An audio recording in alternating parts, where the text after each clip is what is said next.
नमस्कार मित्रों, मैं एस्ट्रो डिवाइन लाइट से आपका मित्र बहुत बहुत स्वागत है हमारी चैनल एस्ट्रो डिवाइन लाइट में। आज हम आपको बताने जा रहे हैं नक्षत्र पर आधारित कुंडली के तृतीय भाव, जिसको हम एफर्ट का भाव कहते हैं, पराक्रम का भाव कहते हैं। आज हम उसका विश्लेषण करने जा रहे हैं। तो मैं आपसे पुनः निवेदन करना चाहता हूँ कि आप हमारे इस चैनल को सब्सक्राइब करिए, लाइक करिए और शेयर करिए। हमने पिछले वीडियो में आपको लगन के बारे में बताए थे नक्षत्रों के आधार पर। तो लगन से यह बात स्पष्ट रूप से क्लियर हो गई थी कि हमारा जन्म लेने का मोटिव क्या है, उद्देश्य क्या है, और हमारा जन्म जो है हम अपने पूर्व जन्मों के जो कार्मिक साइकिल होते हैं उसी को कंप्लीट करने के लिए ये जो हमारा वर्तमान प्रारब्ध हमको प्राप्त हुआ है। हमने पहला जो कार्मिक साइकिल का जो पहला हाउस है, जिसको हम धन कुटुंब भाव कहते हैं, हमने उसका विश्लेषण आपको बता दिया था। आज हम पराक्रम भाव, हमारे एफर्ट भाव का आज हम आपको नक्षत्रों के आधार पर कैसे इसको हम सरलीकृत करते हैं, कैसे इसको हम डीपेस्ट लेवल पर इसको हम स्टडी करते हैं, आज इन्हीं विषयों पर हम चर्चा करेंगे। कुंडली का जो तृतीय भाव है उसको हम पराक्रम भाव के नाम से जानते हैं। ये तृतीय भाव जो होता है वो बुध की राशि होती है। अब शिशु का जन्म हो गया, जन्म होने के बाद उसको संस्कार प्राप्त हो गया माता पिता से, उसको धन कुटुंब को चलाने के लिए उनको धन भी प्राप्त हो गया। अब तीसरा चुनौती होता है कि अब वो शिशु जो है वो क्या करता है, वो बुध के इन्वायरमेंट में जाता है। अर्थात बुध जो होता है उसको हम लर्निंग प्लानिट कहते हैं। अर्थात अब वो एजुकेशन के क्षेत्र में जो है वो बच्चा जाएगा। तो नेचुरल रूप से जो है बुध जो है वो एजुकेशन का भी कारक होता है। शिक्षा का विचार हम बुध से करते हैं। अब यहाँ पर उस बालक के जीवन में जो चुनौती है शिक्षा को लेकर के, ठीक है, जो उनको एफर्ट करना है, जो उसको पराक्रम करना है, ठीक है, ताकि उनको क्या करना है, बुध के इन्वायरमेंट में बच्चा क्या करेगा, सीखेगा, और सीख के क्या प्राप्त करेगा, ज्ञान प्राप्त करेगा। इसलिए ये जो तीसरा भाव होता है वो क्या करेगा, अब बच्चा ज्ञान प्राप्ति के लिए क्या करेगा, एफर्ट करेगा, ताकि उसको क्या प्राप्त हो जाए, पुनर्वसु नक्षत्र का जो गुरु है, जो कि हम गुरु को ज्ञान का कारक मानते हैं, उस ज्ञान को वो प्राप्त करे।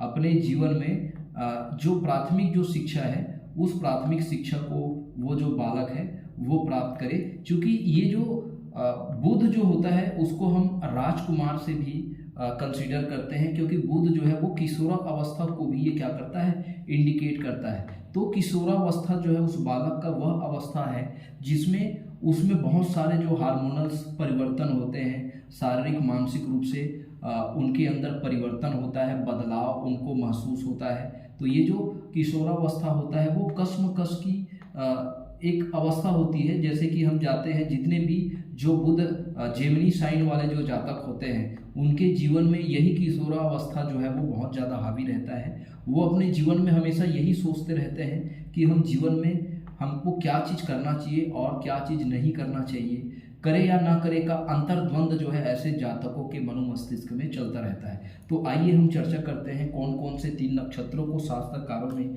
इसके अंदर कंसीडर किया गया है।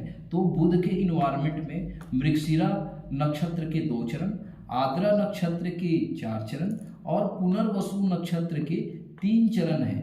तो मृगशिरा जो है वो मंगल का नक्षत्र है, जो जातक को एजुकेशन सीखने के लिए उसको क्या देता है, विल पावर प्रदान करता है। आद्रा नक्षत्र को हम राहु का नक्षत्र कहते हैं। ऐसा जातक जो होता है अब वो कैलकुलेटिव माइंड वाला, वो लॉजिक लगाना सीख जाता है, ठीक है। किशोरावस्था में जो बालक होते हैं उनके अंदर जो है नेचुरल रूप से बहुत ज़्यादा क्यूरियोसिटी जो है वो डेवलप होना शुरू हो जाता है। अब जातक अपने थॉट्स प्रोसेस को क्या करते रहता है, वो डेवलप करना शुरू कर देता है, क्योंकि किशोरावस्था में जो चीज़, जो इम्पैक्ट उस बालक पर पड़ेगा, अर्थात जो ज्ञान हम बालक को देंगे तो उसी ज्ञान का जीवन भर उसका वो क्या करेगा, अंतःकरण करेगा उसी ज्ञान के आधार पर। ये क्योंकि उसका आधारभूत ज्ञान होता है। आधारभूत ज्ञान प्राप्ति का ये जो समय होता है, तो इस अवस्था में हम जो ज्ञान उसको अगर हम पॉजिटिविटी एनर्जी उसके अंदर क्रिएट करेंगे तो बालक जो है उस पॉजिटिविटी एनर्जी के थ्रू जो है वो आगे लाइफ में जो है वो सक्सेस करेगा। यदि किसी तरह का गलत संगति का शिकार हो गया तो वही उसको निगेटिव एनर्जी जो है आगे चल करके उसके करियर के लिए वो क्या हो जाएगा, घातक साबित होगा। तो यहाँ पर बालक जो होता है वो बार बार सीखता है। पुनर्वसु नक्षत्र का अर्थ ही होता है कि बार बार फिर से। तो बालक क्या होता है कि कोई भी नॉलेज को वो क्या करता है, बार बार सीखने का प्रयास करता है। चाहे वो गणित हो, जैसे गणित जैसे सब्जेक्ट हो, बार बार जातक जो है वो बना करके गणित में क्या हो जाता है, पारंगत हो जाता है। कंप्यूटर से रिलेटेड बार बार कंप्यूटर प्रैक्टिस करके एक अच्छा सॉफ्टवेयर वो इंजीनियर बन सकता है, कंप्यूटर का ज्ञाता हो सकता है। तो बार बार बच्चा क्या करता है, उसी चीज़ को दोहराता है, तो तभी वो बालक जो है उस चीज़ को सीखता है। कहने का तात्पर्य यह है कि बुध के इन्वायरमेंट में बुध को अंततः जो है वो क्या बनना है, गुरु बनना है। बुध को गुरु बनना है। बुध जो होता है वो एक लर्नेड प्लैनेट होता है, और जब बुध को ज्ञान प्राप्त हो जाता है तो बुध जो है वो फिर क्या बन जाता है, पुनर्वसु नक्षत्र का गुरु बन जाता है। तो इस तरह से कुंडली का यह जो तृतीय भाव है इसको हम पराक्रम का भी भाव कहते हैं। शास्त्रकारों ने इसको बहुत ही महत्वपूर्ण भाव माना गया है। राहु इस भाव पे बहुत शुभ फल प्रदान करते हैं, क्योंकि राहु का ये स्ट्रॉन्ग नक्षत्र है। राहु के चारों चरण इस भाव में मौजूद होते हैं। तो इस भाव में राहु और दूसरे जो पाप ग्रह होते हैं, सूर्य हो गया, मंगल हो गया, राहु हो गया, ये प्रायः जो है यहाँ पर बैठ करके शुभ फल प्रदान करते हैं। तो इस तरह से ये हमारे एफर्ट का है, पराक्रम का भाव है। और जीवन में जब तक हम पराक्रम नहीं करेंगे तब तक हमारा कर्म जो है वो अच्छा नहीं हो पाएगा। तो कर्म करने के लिए भी हमको सबसे पहले जो जरूरत पड़ती है वो है हमारा पराक्रम। और इस भाव में मंगल को ही कारक रखा गया है, इसलिए मंगल को हम क्या कहते हैं, पराक्रम के कारक कहते हैं। क्योंकि एक सेनापति के अंदर ही जो है वो साहस होता है, वो पराक्रम होता है, और वो पूरे सेना को लीड करके चलता है और सेना को वो विजयश्री दिलाता है। तो इस तरह से ये हमारा आज का जो चैनल है, आज का जो सेशन है, उसमें हमने पराक्रम भाव को नक्षत्रों के आधार पर आपको बड़े ही सरल, सहज और अनोखे ढंग से समझाने का प्रयास किया। मुझे पूरा विश्वास है कि आप बहुत धैर्य और शांति के साथ आप आज के सेशन को एंजॉय किए होंगे।